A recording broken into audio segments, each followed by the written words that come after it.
محمد لقمان کرک سے میں رمضان المبارک میں قرآن ترجمہ کے ساتھ پڑھنا چاہتا ہوں، آپ رہنمائی فرمائیں کہ کس مترجم کی تلاوت کروں؟ شکریہ۔ بالکل کسی مترجم کی تلاوت آپ نے نہیں کرنی، یہ بات یاد رکھیں۔ عام بندہ جب قرآن کے ترجمے اٹھا کے اس میں غور و خوض شروع کرے گا، یہ گمراہی کا دروازہ کھلے گا۔ میری جان من، قرآن کریم اتنا لاوارث نہیں ہے کہ آپ اس کو بغیر قرآن کے ماہر کے پڑھنا شروع کر دیں۔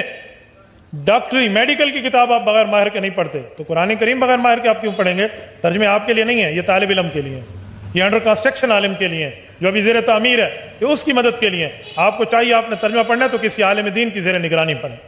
یہ قرآن کے ساتھ آپ لوگ کر رہے ہیں، اور قرآن کیا کہہ رہا ہے؟ وَأُوحِيَ إِلَيَّ هَذَا الْقُرْآنُ لِأُنذِرَكُمْ بِهِ وَمَنْ بَلَغَ۔ اے نبی تم فرماؤ قرآن مجھے اللہ نے اس لیے وحی کیا تاکہ اس قرآن کے ذریعے میں تمہیں بھی تبلیغ کر دوں، اور جس تک یہ قرآن پہنچ جائے اس قرآن کے ذریعے تبلیغ کرے۔ قرآن تو یہ کہہ رہا ہے، قرآن تو کہہ رہا ہے وَلَقَدْ يَسَّرْنَا الْقُرْآنَ لِلذِّكْرِ فَهَلْ مِن مُدَّكِرٍ۔ ہم نے قرآن کو سمجھنے کے لیے آسان کر دیا، ہے کوئی نصیحت حاصل کرنے والا؟ قرآن تو یہ کہہ رہا ہے، قرآن تو کہہ رہا ہے فذکر بالقرآن من یخاف وعید۔ اے نبی قرآن کے ذریعے تبلیغ کریں ہر اس شخص کو جو اللہ کی دھمکی سے ڈرتا ہے۔ قرآن تو یہ کہہ رہا ہے، قرآن تو سورہ صاد میں کہہ رہا ہے کہ قرآن ہم نے اس لیے نازل کیا کہ اس سے لوگ نصیحت حاصل کریں، اس کی آیات میں تدبر کریں اور عقل مند لوگ اس سے نصیحت حاصل کریں۔ لیکن آپ لوگوں نے کیا کہا کہ قرآن کس لیے نازل ہوا ہے؟ مردے بخشوانے کے لیے۔ ہمارے محبوب صلی اللہ علیہ وآلہ وسلم کی پوری زندگی سینٹرڈ اراؤنڈ قرآن ہے۔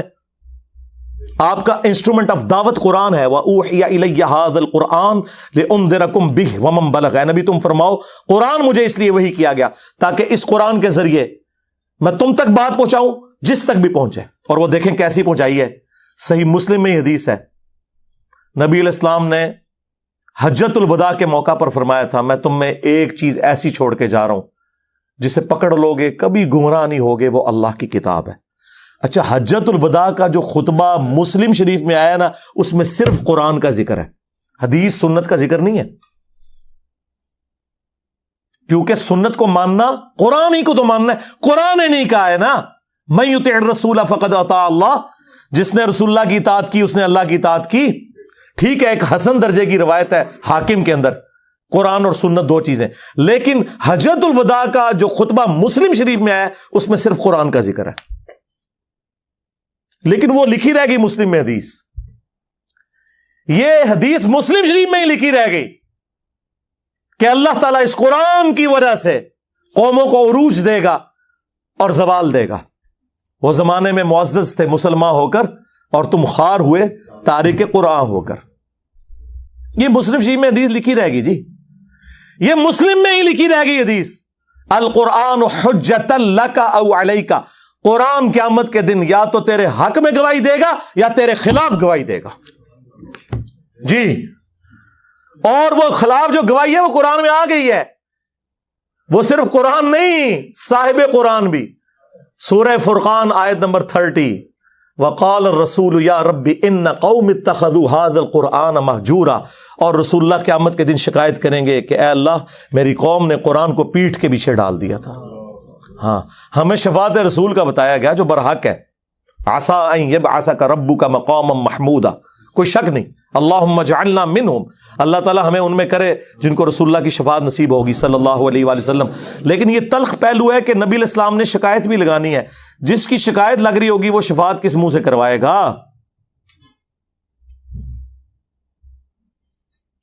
ہم کہہ رہے ہیں جو کچھ بھی ہے تیرے محبوب کی امت سے ہے، اور محبوب پہلے ہی کہہ رہے ہیں کہ میں نے شکایت لگانی ہے جس نے قرآن کو چھوڑ دیا۔ محبوب تو رو رہے ہیں اس بات کے اوپر۔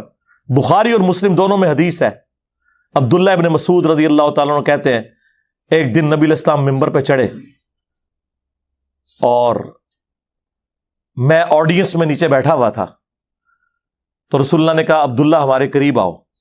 میں قریب گیا، کہا عبداللہ ہمیں قرآن سناؤ۔ ان کا یا رسول اللہ قرآن تو آپ پہ نازل ہوا ہے۔ آپ نے فرمایا کہ مجھے دوسروں سے سن کے لطف آتا ہے۔ تو عبداللہ ابن مسعود کہتے ہیں کہ میں قرآن حکیم پڑھنا شروع کیا اور سورہ نساء کی میں نے تلاوت شروع کی۔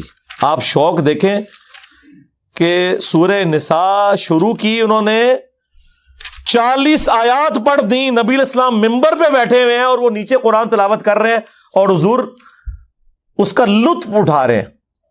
اور جب آیت نمبر 41 پہ پہنچے نا, فَكَيْفَ إِذَا جِئْنَا مِن كُلِّ أُمَّةٍ بِشَهِيدٍ, وہ کیسا دردناک وقت ہوگا قیامت کا کہ جب ہم ہر امت میں سے ایک گواہ کو, اس امت کے پیغمبر کو اٹھائیں گے. کس لیے؟ کہ بتائے کہ اس نے دعوت کا کام کیا تو اس کے اگینسٹ اس کی امت نے کیسا رسپانس کیا. وَجِئْنَا بِكَ عَلَىٰ هَٰؤُلَاءِ شَهِيدًا, اور اے محبوب صلی اللہ علیہ وآلہ وسلم ہم آپ کو گواہ بنا کر اٹھائیں گے ان کے اوپر جن میں آپ کو مبعوث کیا گیا. بس یہ آیت سننی تھی. امت تو کہتی ہے جو کچھ بھی ہے محبوب کی امت سے ہے, اور محبوب کیا فرما رہے ہیں؟ عبداللہ بس کرو, عبداللہ بس کرو. کہتے ہیں میں نے نگاہ اٹھا کے حضور کی طرف دیکھا تو آپ کی دونوں آنکھوں سے زارو قطار آنسو جاری تھے کہ مجھے اپنی امت کے خلاف قرآن کی اس آیت کے تحت گواہی دینی پڑے گی. حضور اس لیے رو رہے ہیں کہ مجھے گواہی دینی پڑے گی کہ میری امت نے قرآن کو چھوڑ دیا, میرے دین کو پس پش ڈال دیا, اور امت امید لگائی بیٹھی ہے حضور نے شفاعت کرنی ہے. آپ دیکھیں کتنا فرق ہے.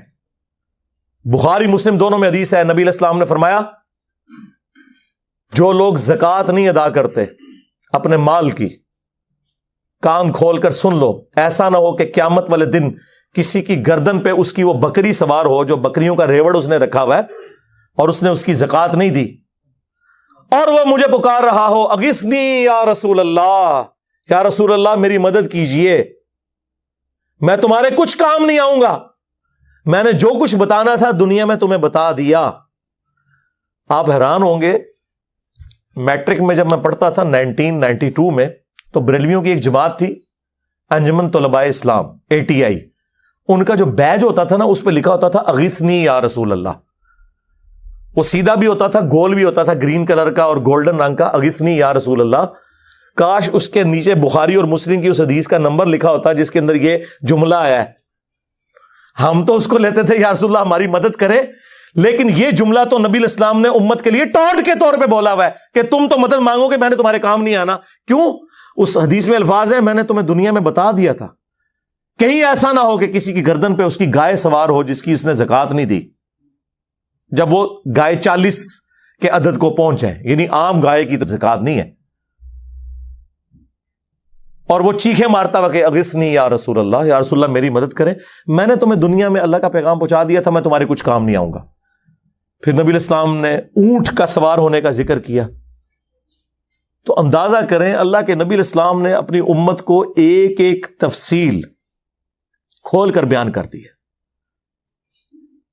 کوئی قسم نہیں چھوڑی, کھول کھول کر باتیں بیان کر دی ہیں, کسی کو وہم بھی باقی نہ رہے. پھر بھی امت کو خیال نہ آئے تو الگ بات.